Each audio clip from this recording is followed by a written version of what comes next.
Hello everyone, this is Aparna. Welcome to my YouTube channel. इस video lecture में हम cover करने वाले हैं biotic and abiotic factors. As you know, in previous video lecture हमने discuss किया था इकोसिस्टम को, तो उसी सीक्वेंस में ये नेक्स्ट वीडियो लेक्चर है आपका कंपोनेंट ऑफ एन इकोसिस्टम। तो फर्स्ट ऑफ ऑल हम जानते हैं जो इकोसिस्टम है वो बना हुआ है आपका दो कंपोनेंट्स इसमें मेजरली आते हैं। First one is abiotic factor and the second one is biotic factors. तो ये एक फ्लो चार्ट है जो समरी टाइप आपको बताने के लिए, फिर इन दोनों ही फैक्टर्स को हम अलग अलग स्लाइड में डिटेल में इसको अच्छे से एक्सप्लेन करेंगे।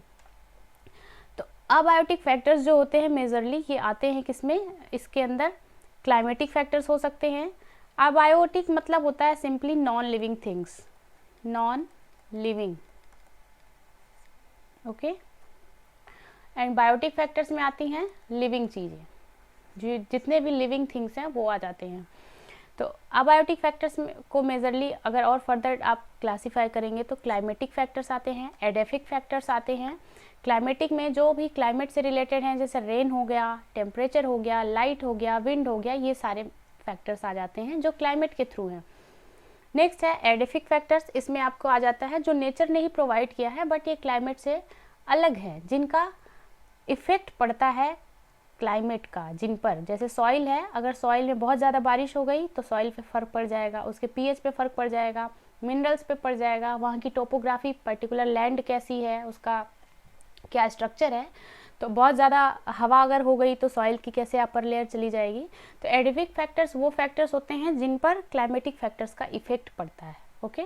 तो अबायोटिक फैक्टर्स में मेनली क्लाइमेटिक और एडेफिक फैक्टर आएंगे, इनके एग्जाम्पल्स हो गए ये। फिर बात करते हैं हम बायोटिक फैक्टर्स की। तो बायोटिक फैक्टर्स में आती हैं सारी लिविंग चीज़ें, और सारी लिविंग चीज़ें आपके अर्थ पे नोन दो ही हैं, एक एनिमल्स होंगे या कंज्यूमर जिसको आप बोलते हैं, और दूसरे होते हैं प्रोड्यूसर्स।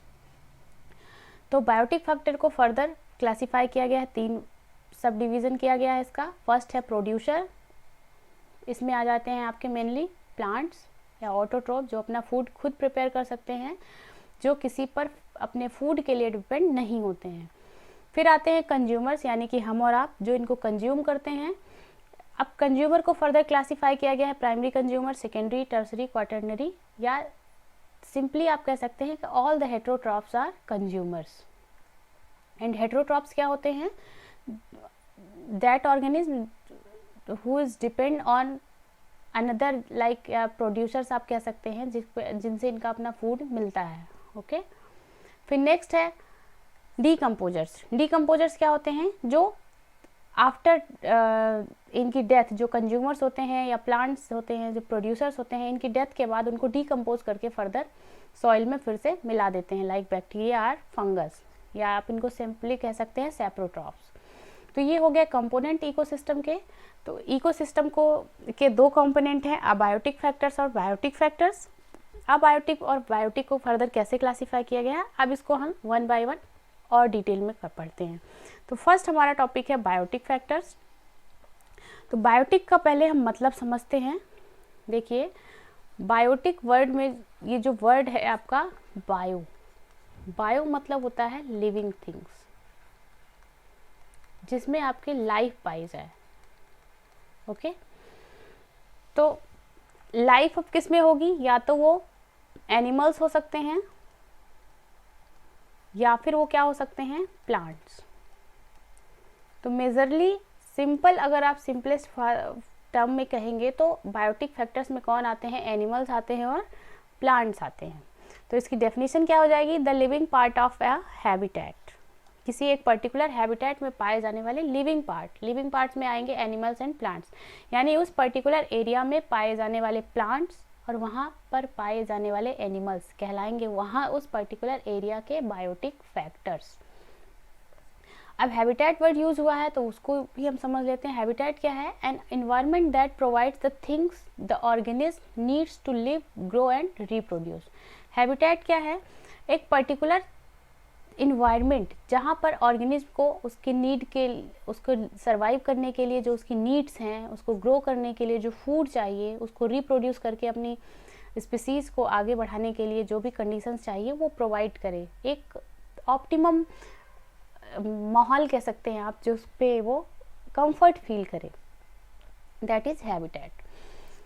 इसके एग्जांपल्स हो सकते हैं, एक डेजर्ट हो सकता है हैबिटेट, डेजर्ट एरिड रीजन जिसको आप बोलते हैं, यहाँ पर भी कुछ प्लांट्स पाए जाते हैं लाइक कैक्टस, एनिमल्स भी पाए जाते हैं लाइक कैमल, लिजार्ड्स, हम जो कि सर्वाइव कर सकते हैं ज़्यादा अमाउंट के टेम्परेचर पे। फिर इसी तरह ग्रासलैंड भी एक हैबिटेट है जिसमें छोटे ऑर्गेनिज्म रहते हैं, एक दूसरे पर डिपेंडेंसी होती है उनकी। ट्रॉपिकल रेन फॉरेस्ट हो सकते हैं, ओशंस हो सकते हैं जिसमें बहुत सारे जीव एक दूसरे पर डिपेंड होकर के अपने आप को सर्वाइव करते हैं, वहाँ से फूड ऑब्टेन करते हैं, वहाँ से उनको शेल्टर मिलता है, उनको रिप्रोड्यूस करने के लिए नॉर्मल कंडीशंस मिलती हैं, तो that is habitat. Okay, next है अबायोटिक रिसोर्सेज। अब अबायोटिक रिप्रोडक्शन क्या है, अबायोटिक रिसोर्सेज क्या है। अब मतलब होता है अब्सेंट, एंड बायो मतलब लाइफ। अभी मैंने प्रीवियस स्लाइड में बताया, मतलब all the resources in which life is absent, that is abiotic resources. तो सिंपली आप डेफिनेशन क्या लिख सकते हैं, अबायोटिक रिसोर्सेज और non living things like soil है, रॉक है, मिनरल्स है, एंड ये सभी क्या है अबायोटिक, जिसको आपको नेचर ने प्रोवाइड किया है आपके यूटिलाइजेशन के लिए, बट उसमें लाइफ एग्जिस्ट नहीं करती है। जैसे यहाँ प्लांट है, ये एक बायोटिक फैक्टर है, प्लांट एक बायोटिक फैक्टर है, बट ये जब तक अबायोटिक ये फैक्टर्स नहीं मिलेंगे, इसको सॉइल नहीं मिलेगा, मॉइस्चर नहीं मिलेगा, मिनरल्स नहीं मिलेंगे, तब तक ये ग्रो नहीं कर सकता। तो आप कह सकते हैं कि जो बायोटिक फैक्टर्स हैं अपनी लाइफ को, अपने आप को सर्वाइव करने के लिए, वो डिपेंड हैं टोटली अबायोटिक फैक्टर्स में। तो इस सर्कल के माध्यम से हम समझते हैं, जैसे देखिए ये बायोटिक फैक्टर है और ये सर्कल है जो इसमें अबायोटिक फैक्टर्स हैं। तो यहाँ पर इनको क्लासिफाई किया गया बायोटिक और अबायोटिक में।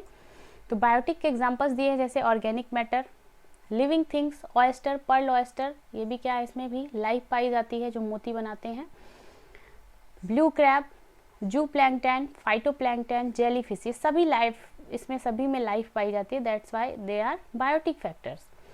Same as for abiotic factors, here is climate, non living things, sunlight, temperature, nutrient enrichment, humidity, soil, ये सारे फैक्टर्स जो हैं इसमें कोई लाइफ नहीं पाई जाती, तो ये हो गए अबायोटिक फैक्टर।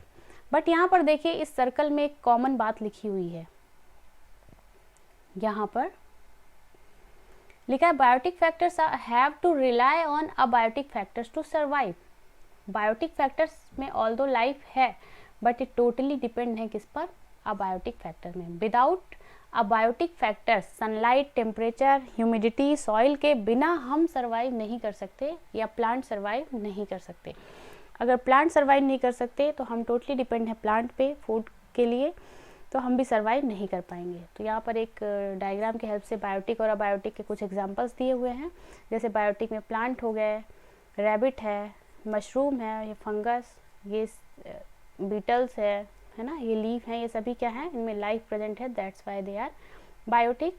एंड अबायोटिक में आपको ये हेल्प करेगा डायग्राम, सनलाइट है, टेम्परेचर है, रेन है, आपका क्लाउड है, ये सभी अबायोटिक फैक्टर्स है। ओके, तो समअप कर देती हूँ एक बार मैंने क्या पढ़ा। इकोसिस्टम के कंपोनेंट्स दो हो सकते हैं, अबायोटिक हो सकता है या फिर बायोटिक हो सकता है। अबायोटिक में ऑल नॉन लिविंग थिंग्स आ जाएंगी